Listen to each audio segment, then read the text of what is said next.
ಆತ್ಮೀಯ ವಿದ್ಯಾರ್ಥಿಗಳೇ, ಇಂದು ನಾವು 9ನೇ ತರಗತಿಯ ಅಧ್ಯಾಯ 1 ಕ್ರೈಸ್ತ ಧರ್ಮ ಹಾಗೂ ಇಸ್ಲಾಂ ಧರ್ಮದ ಉದಯ ಮತ್ತು ಪ್ರಸಾರದ ಬಗ್ಗೆ ಅಧ್ಯಯನ ಮಾಡೋಣ. ಆತ್ಮೀಯ ವಿದ್ಯಾರ್ಥಿಗಳೇ, ಈ ಒಂದು ಕ್ರೈಸ್ತ ಧರ್ಮವು ಸಾಮಾನ್ಯ ಶಕ 1ನೇ ಶತಮಾನದಲ್ಲಿ ರೋಮನ್ ಸಾಮ್ರಾಜ್ಯಕ್ಕೆ ಒಳಪಟ್ಟಿದ್ದ ಪ್ಯಾಲೆಸ್ಟೈನ್ ಪ್ರಾಂತದ ನಜರತ್ನಲ್ಲಿ ಸ್ಥಾಪನೆಯಾಯಿತು. ಈ ಧರ್ಮವನ್ನು ಸ್ಥಾಪಿಸಿದವರು ಜೀಸಸ್ ಕ್ರಿಸ್ತರು. ಈ ಜೀಸಸ್ ಕ್ರಿಸ್ತರು ಜೆರುಸಲೆಮ್ ಬಳಿ ಇರುವ ಬೆತ್ಲೆಹಮ್ ಎಂಬ ಹಳ್ಳಿಯ ಒಂದು ಬಡ ಕುಟುಂಬದಲ್ಲಿ ಮೇರಿ ಮತ್ತು ಜೋಸೆಫರ ಮಗನಾಗಿ ಜನಿಸಿದರು. ಇವರಿಗೆ ಬಾಲ್ಯದಲ್ಲಿ ವ್ಯವಸ್ಥಿತವಾದಂತಹ ಶಿಕ್ಷಣ ಮತ್ತು ವಿದ್ಯಾಭ್ಯಾಸ ದೊರೆಯಲಿಲ್ಲ. ಆದರೆ ಇವರ ಬುದ್ಧಿಮತ್ತೆ ಮತ್ತು ಚಾತುರ್ಯತೆಯಿಂದ ಜನರ ಗಮನವನ್ನು ಸೆಳೀತಾ ಇದ್ದರು. ಜೀಸಸರು ತಮ್ಮ 30ನೇ ವಯಸ್ಸಿನಲ್ಲಿ ಜಾನ್ ಬ್ಯಾಪ್ಟಿಸ್ಟ್ ಎಂಬುವರ ಪ್ರಭಾವಕ್ಕೆ ಒಳಗಾಗಿ ಅವರಿಂದ ದೀಕ್ಷಾಸ್ನಾನವನ್ನು ಪಡೆದುಕೊಂಡರು. ದೀಕ್ಷಾಸ್ನಾನವನ್ನು ಪಡೆದುಕೊಂಡ ನಂತರ ಅವರ ಗುರುಗಳಿಂದ ಮಸೀಹ ಅಥವಾ ಮಹಾರಕ್ಷಕನೆಂದು ಕರೆಸಿಕೊಂಡರು. ಇವರು ದೀಕ್ಷಾಸ್ನಾನವನ್ನು ಪಡೆದುಕೊಂಡ ನಂತರ ಕಷ್ಟದಲ್ಲಿರುವ ಜನರ ಕಡೆಗೆ ಗಮನ ಹರಿಸಿದರು. ಇದರಿಂದಾಗಿ ದಿನೇ ದಿನೇ ಜೀಸಸರ ಸೇವಾ ಮನೋಭಾವನೆಗಳು ಹೆಚ್ಚಾಗುತ್ತಾ ಹೋದವು. ಇದರಿಂದ ಅವರ ಬಳಿ ಸಾಮಾನ್ಯ ವರ್ಗದ ಜನರು ಕ್ರಮೇಣ ಸೇರ್ತಾ ಇದ್ದರು. ಇದನ್ನು ಗಮನಿಸಿದ ಸಾಂಪ್ರದಾಯಿಕ ಯಹೂದಿ ಜನಾಂಗದವರು ಇವರನ್ನು ವಿರೋಧಿಸತೊಡಗಿದರು. ಅಷ್ಟೇ ಅಲ್ಲದೆ ಇವರ ವಿರುದ್ಧ ಒಂದು ರೋಮನ್ ಸಾಮ್ರಾಜ್ಯದ ರಾಜ್ಯಪಾಲನಾದಂತಹ ಪ್ಯಾಂಟಿಯಸ್ ಪಿಲಾತನಿಗೆ ಒಂದು ದೂರನ್ನು ನೀಡಿದರು. ಈ ದೂರಿನನ್ವಯ ಆ ಸಾಮ್ರಾಜ್ಯದ ರಾಜ್ಯಪಾಲನಾದಂತಹ ಪ್ಯಾಂಟಿಯಸ್ ಪಿಲಾತನು ಇವರನ್ನು ವಿಚಾರಣೆಗೆ ಒಳಪಡಿಸಿ ಇವರನ್ನು ಅಪರಾಧಿಯನ್ನಾಗಿ ಮಾಡಿದರು. ನಂತರ ಇವರಿಗೆ ಶಿಕ್ಷೆಯನ್ನು ಪ್ರಕಟಿಸಿದರು. ಆ ಶಿಕ್ಷೆಯ ಪ್ರಕಟಣೆಯಾದ ನಂತರ ಇವರನ್ನು ಒಂದು ಶುಕ್ರವಾರದ ದಿವಸ ಒಂದು ಶಿಲುಬೆಗೆ ಏರಿಸಲಾಯಿತು. ಈ ದಿನವನ್ನು ಕ್ರೈಸ್ತರು ಗುಡ್ ಫ್ರೈಡೆ ಎಂದು ಆಚರಿಸುತ್ತಾರೆ.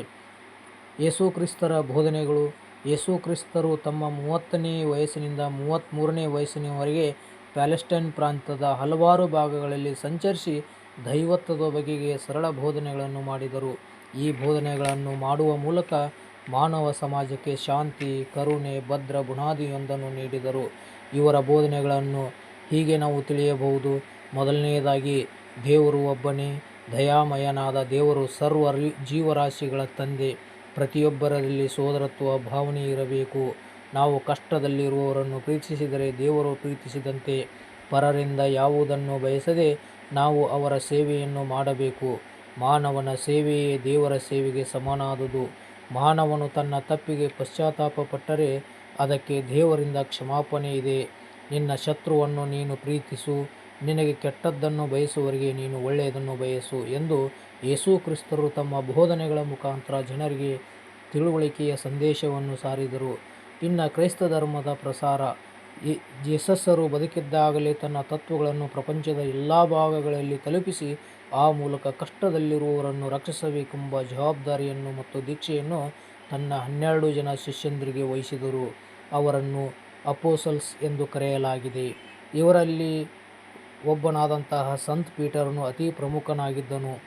ರೋಮಿಗೆ ತೆರಳಿ ಚರ್ಚ್ ಸ್ಥಾಪಿಸಿ ಪ್ರಪಂಚದಾದ್ಯಂತ ಧರ್ಮ ಪ್ರಚಾರಕರನ್ನು ಕಳುಹಿಸಿ ಕ್ರೈಸ್ತ ಧರ್ಮದ ಸುವಾರ್ತೆಗಳ ಪ್ರಚಾರ ಪ್ರಾರಂಭಿಸಿದನು. ಈ ಚರ್ಚ್ ಇಂದು ಇಡೀ ಪ್ರಪಂಚದ ಕ್ಯಾಥೋಲಿಕ್ ಸಮುದಾಯದ ಪ್ರಮುಖ ಕೇಂದ್ರವಾಗಿದೆ.